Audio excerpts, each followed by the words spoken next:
अगला हमारा English word है एडजुडिकेशन।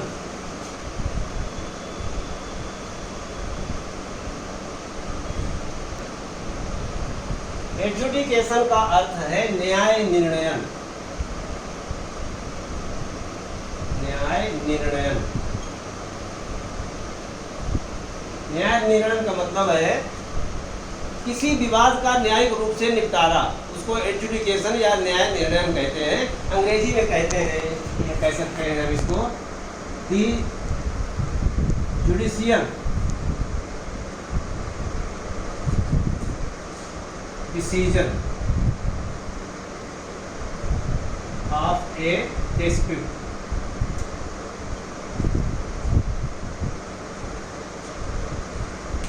दो व्यक्तियों के बीच में कोई विवाद हो और उसका यदि न्यायिक रूप से निपटारा कर दिया जाता है, उस विवाद का निस्तारण कर दिया जाता है, तो उसको हम लीगल भाषा में एडजुडिकेशन कहते हैं। एडजुडिकेशन का यूज आप कर सकते हैं, द एडजुडिकेशन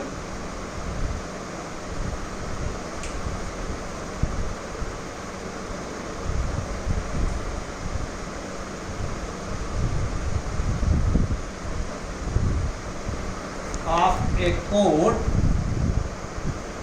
is binding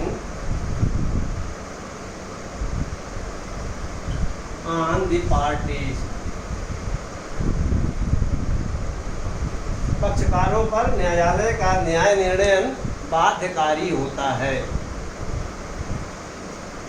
या दूसरा आप पिक्चर यूज कर सकते हैं, disputed parties decided to refer their dispute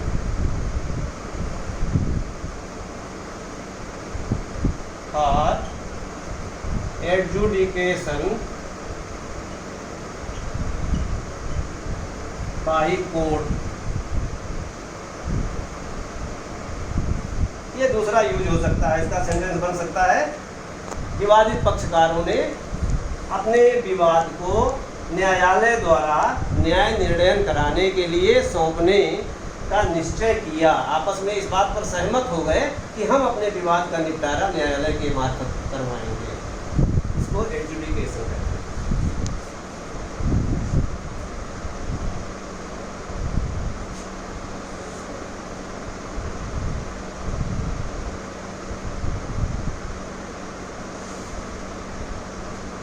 अगला शब्द है एडजर्नमेंट।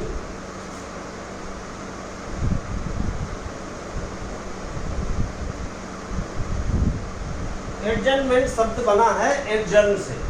एडजर्न मतलब होता है किसी चीज को स्थगन करना, स्थगित करना, भविष्य के लिए मुलतवी कर देना, उसको एडजर्नमेंट कहा जाता है। हिंदी में इसको कहेंगे स्थगन। आप लोग अक्सर सुनते होंगे न्यायालय में अगली तारीख मिल गई। अगली तारीख मिल गई अर्थात न्यायालय ने उस मामले को अगली तारीख को सुनवाई करने का निर्णय लिया।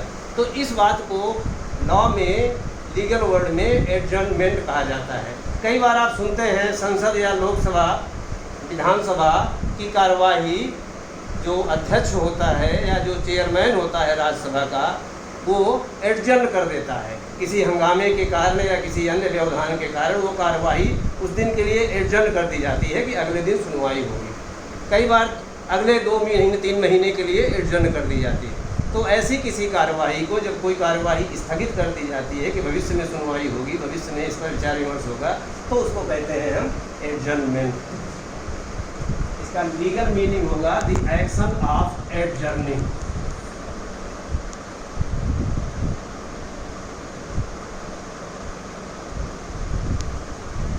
Action of adjourning. इसका हम सेंटेंस बना सकते हैं, the court decline, the court decline to give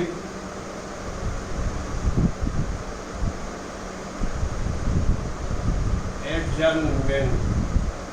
कई बार न्यायालय में कोई पक्षकार तैयार होके नहीं आता, मतलब हो जाता है कि किसी पक्षकार का कोई वकील तैयारी करके ना आया हो और वह व्यक्ति न्यायालय में न्यायाधीश से प्रार्थना करे कि आज की कार्यवाही को आप स्थगित कर दीजिए, एडजर्न कर दीजिए, हम अगली बार इसकी तैयारी करके आएंगे। और न्यायालय कह सकता है, न्यायाधीश से कह सकता है कि आप हमेशा टाल मटोल करते हैं, हम कोई स्थगन की कार्रवाई नहीं करेंगे, आज आपको अपना पक्ष रखना पड़ेगा।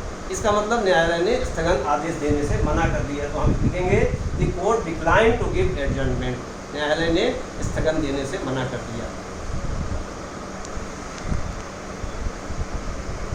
एडमिशन, अगला शब्द है एडमिशन। अब एडमिशन में आप सब लोग जानते होंगे, एडमिशन का मतलब स्वीकृति होता है।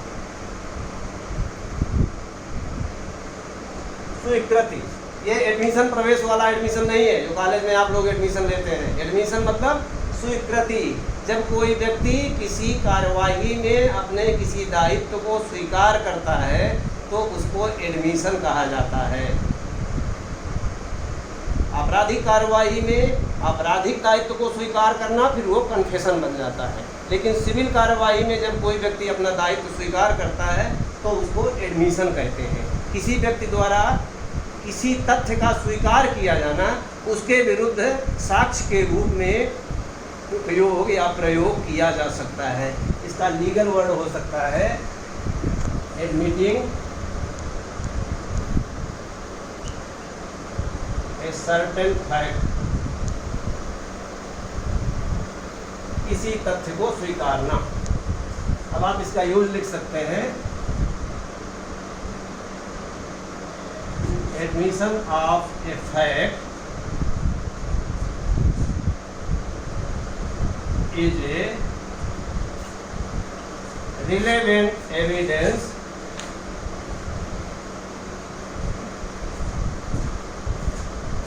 against a party,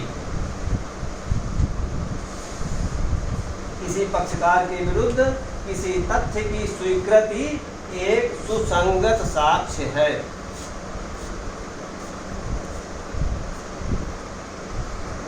एफिडेविट, अगला शब्द है एफिडेविट। समय का ध्यान रखना है।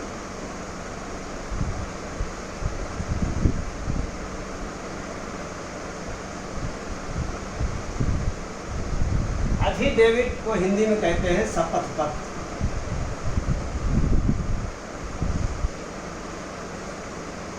ज़्यादातर आप लोगों ने सुना होगा शपथ पत्र या एफिडेविट। ये होता क्या है, ये एक स्वर्ण डिक्लेरेशन होती है। जब कोई व्यक्ति शपथ पर किसी प्रकार की घोषणा करता है, यह नोटरी पब्लिक द्वारा अटेस्ट हो जाता है, तो यह एक लीगल डॉक्यूमेंट बन जाता है।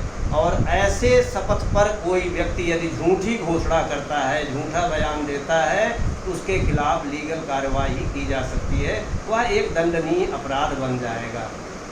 इसको अंग्रेजी में कहेंगे ए स्वर्ण या ए declaration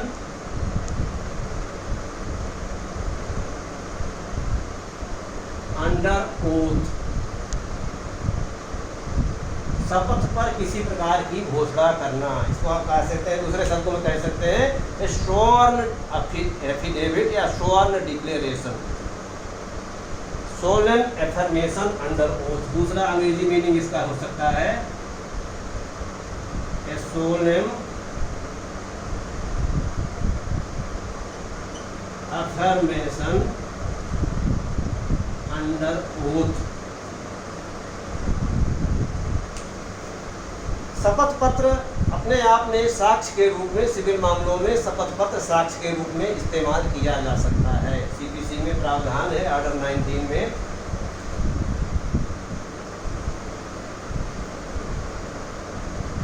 affidavit can be admitted as evidence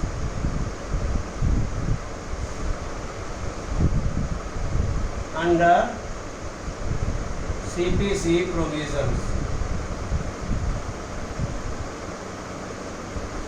CPC provisions, या खाली आप लिख सकते हैं सिविल प्रोसीजर कोड। प्रोविजंस नहीं भी लिखेंगे तो काम चलेगा। एफिडेविट या शपथ पत्र को साक्ष्य के रूप में सिविल प्रक्रिया के अधीन स्वीकार किया जा सकता है। दूसरा यूज आप कह सकते हैं wrong declaration in an affidavit is punishable. आप लिख सकते हैं दूसरा sentence, a false affidavit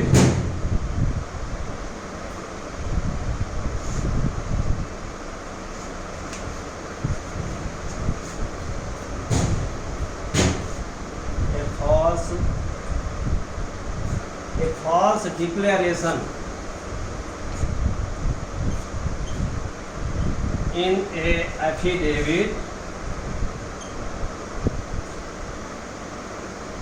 is a